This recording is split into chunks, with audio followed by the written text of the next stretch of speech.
Hi friends, insurance technical पर आपका बहुत बहुत स्वागत है। यहाँ आपको मिलती है सिर्फ और सिर्फ इंश्योरेंस की जानकारी इंश्योरेंस प्रोफेशनल के द्वारा, वह भी बिल्कुल आसान भाषा में। तो चलिए शुरू करते हैं। दोस्तों, टर्म इंश्योरेंस लेते समय हाई क्लेम सेटलमेंट रेशियो की बात सभी करते हैं। कम प्रीमियम में अच्छी पॉलिसी लेने की बात भी बहुत होती है, लेकिन अब जरूरत है टर्म इंश्योरेंस से जुड़ी नई बातों को जानने का, जो कि बहुत प्रैक्टिकल है और जरूरी भी है। चाहे आपने टर्म इंश्योरेंस के ऊपर कितनी भी जानकारी जमा कर ली हो, फिर भी इस वीडियो को अंत तक जरूर देखें, आपको नई काम की जानकारी जरूर मिलेगी। तो चलिए शुरू करते हैं।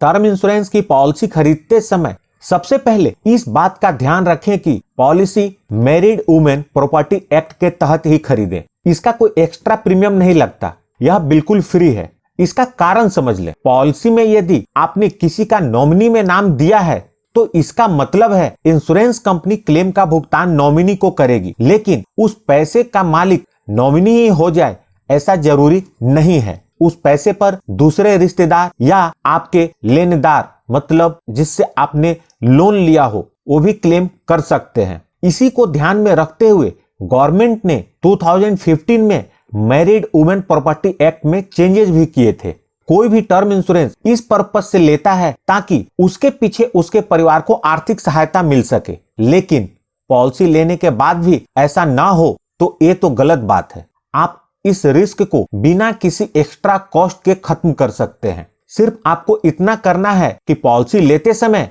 इसे मैरिड वुमेन प्रॉपर्टी एक्ट के सेक्शन 6 के तहत लेना है। मैरिड वुमेन प्रॉपर्टी एक्ट 1874 का सेक्शन 6 के अनुसार किसी शादीशुदा व्यक्ति की मृत्यु के बाद बीमा आदि से मिलने वाली सुविधा पर उसकी पत्नी और बच्चों का ही हक होता है।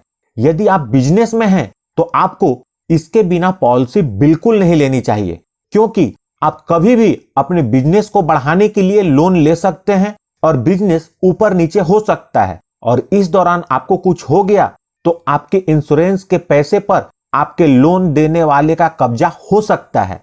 और वैसे भी आज के डेट में हमें लोन में जीने की आदत पड़ती जा रही है। Home loan, personal loan, consumer loan, commercial loan इत्यादि। तो इस दौर में आप कोई भी लाइफ इंश्योरेंस की पॉलिसी को मैरिड वुमेन प्रॉपर्टी एक्ट के तहत ही लें। जो दूसरी महत्वपूर्ण बात है, मोड ऑफ क्लेम पेमेंट। ज्यादातर लोग लमसम पेमेंट मोड का चुनाव करते हैं, जिसमें पॉलिसी लेने वाले की जब डेथ हो जाती है तो पूरा पैसा नॉमिनी को एक साथ मिल जाता है।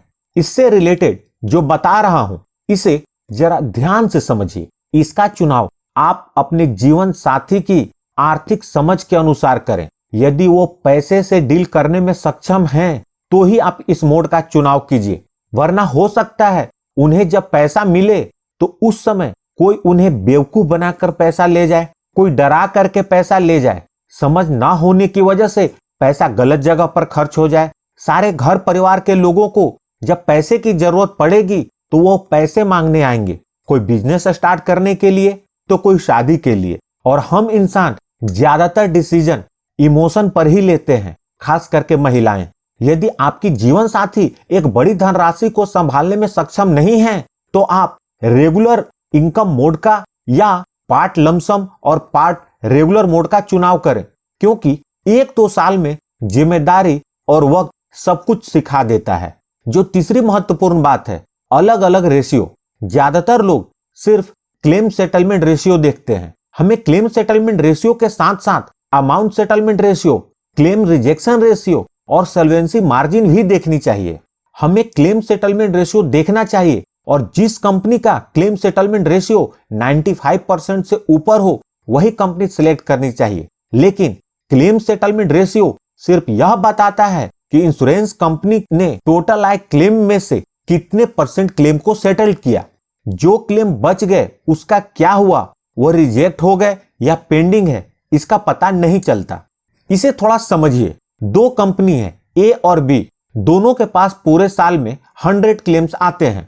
कंपनी ए ने 95 क्लेम सेटल किया तो इसका क्लेम सेटलमेंट रेशियो हुआ 95%, और इस कंपनी ने बाकी 5 क्लेम रिजेक्ट कर दिए। कंपनी बी ने 93 क्लेम को सेटल किया तो इसका क्लेम सेटलमेंट रेशियो हुआ 93%, लेकिन इस कंपनी ने सिर्फ 2 क्लेम रिजेक्ट किया और बाकी 5 क्लेम पेंडिंग रहे जिसे कंपनी ने नेक्स्ट ईयर में सेटल किया। अब बताने की जरूरत नहीं है कि क्लेम सेटलमेंट के पॉइंट ऑफ व्यू से कंपनी बी अच्छी है, क्योंकि फाइनली इसने 98 क्लेम सेटल किया और सिर्फ 2 क्लेम रिजेक्ट किया। इसलिए क्लेम रिजेक्शन रेशियो भी देखें।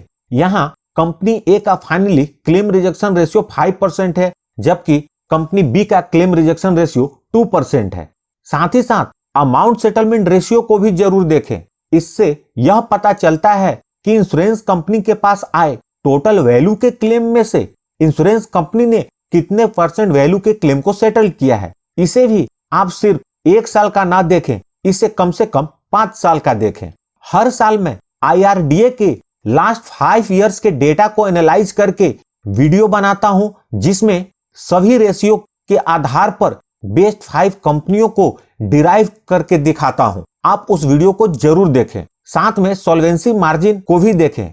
सॉल्वेंसी मार्जिन का मतलब है कंपनी कितनी सॉल्वेंट है। IRDA की गाइडलाइन के अनुसार सॉल्वेंसी मार्जिन कम से कम 1.5 होना चाहिए। मतलब इंश्योरेंस कंपनी की जितने की लायबिलिटी है कम से कम उसका 1.5 गुना रिजर्व होना चाहिए। किसी भी कंपनी का सॉल्वेंसी मार्जिन जितना ज्यादा होगा उतना अच्छा है, लेकिन एक बात का ध्यान रखें, नई कंपनी का सॉल्वेंसी मार्जिन ज्यादा होता है क्योंकि उनके पास जितने का कैपिटल होता है उतनी पॉलिसी सोल्ड नहीं की हुई होती है। कंपनी जैसे जैसे पुरानी होती जाती है यह कम होता जाता है। किसी बड़े नेचुरल डिजास्टर या महामारी के बाद यह सॉल्वेंसी मार्जिन बहुत काम का होता है। मैंने जिन जिन कंपनियों का भी टर्म इंश्योरेंस की वीडियो बनाई है उसमें लास्ट 5 इयर्स का क्लेम सेटलमेंट रेशियो और अमाउंट सेटलमेंट रेशियो का भी डाटा दिया है, आप उसे देख सकते हैं। जो अगली महत्वपूर्ण बात है, टर्म इंश्योरेंस की पॉलिसी किस एज तक ले। यहां आपको सजेस्ट करूंगा कि आप 2 पॉलिसी ले। पहली, आपके ऊपर फिनेंशियल रिस्पॉन्सिबिलिटी जब तक है उस एज तक की पॉलिसी लें। आमतौर पर यह रिस्पॉन्सिबिलिटी 65 इयर्स के आसपास खत्म हो जाती है। ऐसा करने से आपका प्रीमियम काफी कम रहेगा। दूसरी पॉलिसी आप 85 इयर्स या 99 इयर्स पूरा होने तक की ले।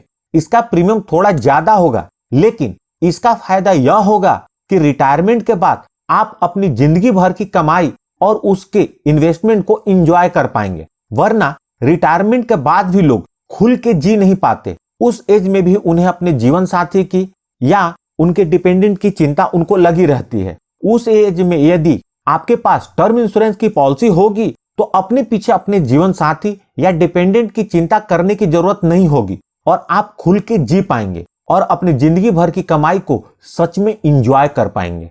और एक महत्वपूर्ण बात, एक बार पॉलिसी ले लें तो इसे कंटिन्यू जरूर करें। इंश्योरेंस कंपनियों में काम कर रहे लोगों से मालूम हुआ कि कम एज में जो लोग पॉलिसी ले रहे हैं उनमें से ज्यादातर लोग पॉलिसी को बीच में ही बंद कर देते हैं, या फिर पॉलिसी को शुरू में जब लेते हैं तो बहुत सारे राइडर के साथ लेते हैं और बाद में उसका प्रीमियम भरना उन्हें बोझ लगने लगता है और वो राइडर्स को डिलीट करा देते हैं। ऐसा करने से आपका काफी पैसा बर्बाद हो जाता है। तो आप एक बार जो पॉलिसी लें उससे प्लीज कंटिन्यू जरूर करें। और साथ में पॉलिसी लेते समय जब टर्म प्लान को कंपेयर करें तो एक बात का ध्यान रखें कि बहुत सारी कंपनी के प्रोडक्ट में कुछ राइडर की इनबिल्ट कवरेज होती है और वहीं दूसरी कंपनी में उस राइडर के लिए एक्स्ट्रा प्रीमियम पे करना होता है। तो इस बात का ध्यान जरूर रखें। कंपेयर करते समय सिर्फ प्रीमियम ना देखें, साथ में कवरेज भी देखें। और सबसे महत्वपूर्ण, पॉलिसी लेते समय इस बात का ध्यान रखें कि आप पॉलिसी अपने पीछे अपने परिवार की आर्थिक सहायता के लिए ले रहे हैं, न कि पैसे बचाने के लिए। इसलिए आपको जो कंपनी अच्छी लगे, जो पॉलिसी अच्छी लगे उसे ही ले, ना कि सबसे सस्ती पॉलिसी देखकर। आमतौर पर लोग पॉलिसी लेते समय डिटेल्स को डालते हैं और सबसे कम प्रीमियम को ऊपर करते हैं। ऐसे तो आप मोबाइल भी नहीं खरीदते जिसे सिर्फ 2 से 4 साल ही यूज करना है। टर्म इंश्योरेंस की पॉलिसी लेते समय कम से कम मोबाइल खरीदते समय जो नजरिया रखते हैं वो नजरिया जरूर रखें। यदि आपको एक भी जानकारी काम की लगी हो तो प्लीज इस वीडियो को लाइक करके मुझे प्रोत्साहित जरूर करें। और आपको कौन सी जानकारी अच्छी लगी या यह वीडियो कैसी लगी इसे कमेंट करके जरूर बताएं। इससे हमें प्रोत्साहन मिलता है। यदि ऐसा कोई इंफॉर्मेशन या फैक्टर है जिसे मैं मिस कर गया हूं तो कमेंट करके बताएं। और सब्सक्राइब करें इस चैनल को और जुड़ जाएं हमारे साथ इंश्योरेंस प्रोफेशनल से इंश्योरेंस की जानकारी के लिए। और अंत में अपना कीमती समय निकालकर इस वीडियो को देखने के लिए आपका बहुत बहुत धन्यवाद।